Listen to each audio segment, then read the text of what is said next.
अच्छा जुबैर भाई, सबसे पहला क्वेश्चन जो स्टूडेंट्स का आ रहा है वो ये है कि कोई ऐसी कंट्री बताएं, यूरोपियन कंट्री, जिसमें 100% वीज़ा हो और रिजेक्शन के चांसेस ना हो और मतलब वहाँ पे जॉब्स और किसी चीज़ का हमें कोई प्रॉब्लम ना हो। बेस्ट प्रोसेसिंग टाइम क्या है? देखें जी, बेस्ट प्रोसेसिंग टाइम ये अप्रैल का मंथ है। उसकी वजह ये है कि जब आप वीज़ा फ़ाइल करते हैं, एडमिशन लेते हैं, तो आपको 4 से 6 माह लग जाते हैं। साइप्रस में अर्निंग कितनी होती है? स्टूडेंट क्या अर्न कर सकता है? अस्सलाम वालेकुम एवरीवन। तो कैसे हैं आप लोग? उम्मीद करता हूँ सब खैर खैरियत से होंगे। आए हैं एक और प्यारी और नई वीडियो के साथ। आज हमारे साथ मौजूद है जुबैर आदिल साहब, जो कि बिजनेस डेवलपमेंट मैनेजर है आईवाइज एजुकेशन।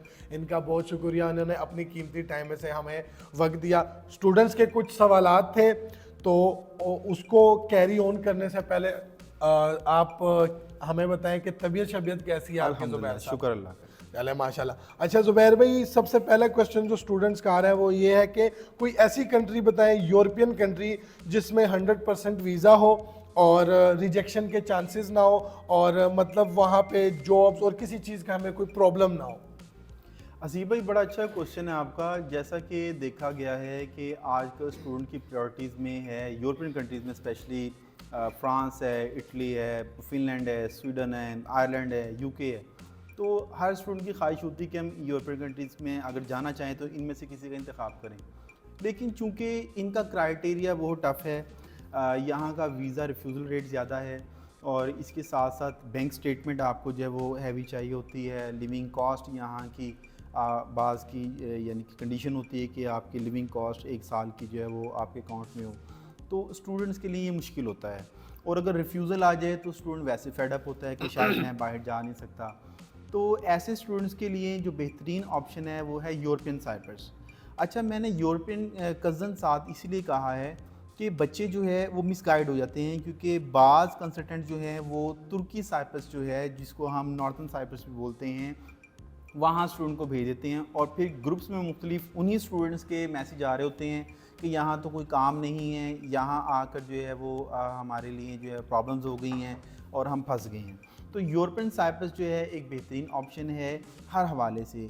अगर मैं बात करूँ लिविंग कॉस्ट की तो वो यहाँ पर बहुत कम है। अगर मैं बात करूँ यहाँ की प्रोसेसिंग की तो वो as compare to other countries cheap है। यहाँ का वीज़ा रिफ्यूज़ल जो है वो बिल्कुल भी नहीं है, अल्हम्दुलिल्लाह 100% वीज़ा आता है। बैंक स्टेटमेंट आपको 1 डे रिक्वायर्ड होती है और उसी अमाउंट से आप जो प्रोसेसिंग करते हैं। आइल्स के लिए आपको 5 बैंड रिक्वायर्ड होते हैं। अगर पीटी करना चाहें तो 58 मार्क्स रिक्वायर्ड हैं, और अगर टोफल की बात करें तो 71। तो as compare to other European countries जो है वो यूरोपियन साइप्रस बेस्ट ऑप्शन है। चलें, बहुत शुक्रिया, आपने बहुत ही अच्छे से एलैबोरेट किया। अच्छा, जो सेकंड क्वेश्चन है जुबैर भाई वो ये है कि बेस्ट प्रोसेसिंग टाइम क्या है? देखें जी, बेस्ट प्रोसेसिंग टाइम ये अप्रैल का मंथ है। उसकी वजह ये है कि जब आप वीज़ा फ़ाइल करते हैं, एडमिशन लेते हैं, तो आपको 4 से 6 माह लग जाते हैं। 4 से 6 हफ़्तों में आपका ई वीज़ा आता है, 4 से 6 हफ़्तों में आपका स्टिकर वीज़ा आता है। तकरीबन 3 माह तो ये बन गए हैं। फिर इंग्लिश टेस्ट की तैयारी है, उसका रिज़ल्ट है, और फिर कॉलेज का एक्सेप्टेंस लेटर है, और इन चीज़ों में इतना टाइम लग जाता है। तो अप्रैल बेस्ट है आपके पास टाइम, ताकि सितंबर इनटेक से पहले यानी कि अगस्त तक आपके तमाम काम मुकम्मल हों, और आप यानी कि 1 महीना कबल भी अगर वहाँ जाना चाहें तो आपके तमाम मामला जो है वो बर वक्त हुए हुए हों। तो अप्रैल एक बेस्ट टाइम है। एडमिशन्स ओपन हैं इस वक्त जो है वो मुख्तलिफ इंस्टीट्यूशन साइप्रस में एडमिशन ले रहे हैं। तो जो स्टूडेंट जाना चाहते हैं वो अभी अप्लाई कर सकते हैं। जी, तीसरा और मेन क्वेश्चन, क्या साइप्रस पीएसडब्ल्यू देता है? जी बिल्कुल, डिग्री मुकम्मल होने के बाद 1 साल का पीएसडब्ल्यू वहाँ पर अलाउ होता है, और आप अपना वर्क ढूंढ सकते हैं और फिर अपने स्टूडेंट वीज़ा को वर्क वीज़ा में कन्वर्ट करवा सकते हैं। जी, तो लास्ट क्वेश्चन जो हम इसके बाद अपने पॉडकास्ट का एंड करते हैं। साइप्रस में अर्निंग कितनी होती है? स्टूडेंट क्या अर्न कर सकता है?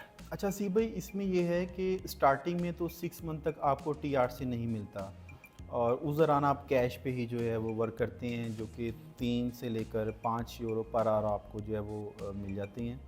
आफ्टर 6 मंथ जब आपको टीआरसी मिलता है तो आप जो है वो वर्किंग कर सकते हैं वहाँ पर लीगल तौर पर, और उसमें 1500 से 2500 यूरो मंथली जो है वो ईज़िली स्टूडेंट अर्न कर लेता है। पाकिस्तानी 6 से 7 लाख रुपए अर्निंग हो जाती है। डेफिनेटली ये डिपेंड करता है। इसके अलावा सेमेस्टर ब्रेक्स होती हैं, जब 3.5 माह में 4 माह में जब सेमेस्टर ऑफ होता है तो 2-2.5 माह स्टूडेंट के पास होते हैं, फुल टाइम वर्क कर सकता है। तो बहुत अच्छा ऑप्शन है अर्निंग के हवाले से भी, यानी कि आप वहाँ रहते हुए अपनी डिग्री मुकम्मल करें, अपने एक्सपेंस मीट करें, अपनी एजुकेशनल एक्सपेंसेस जो है उसको मीट करें, उसके साथ साथ कुछ आप जो है वो हैंडसम अमाउंट अपने घर भी भेज सकते हैं।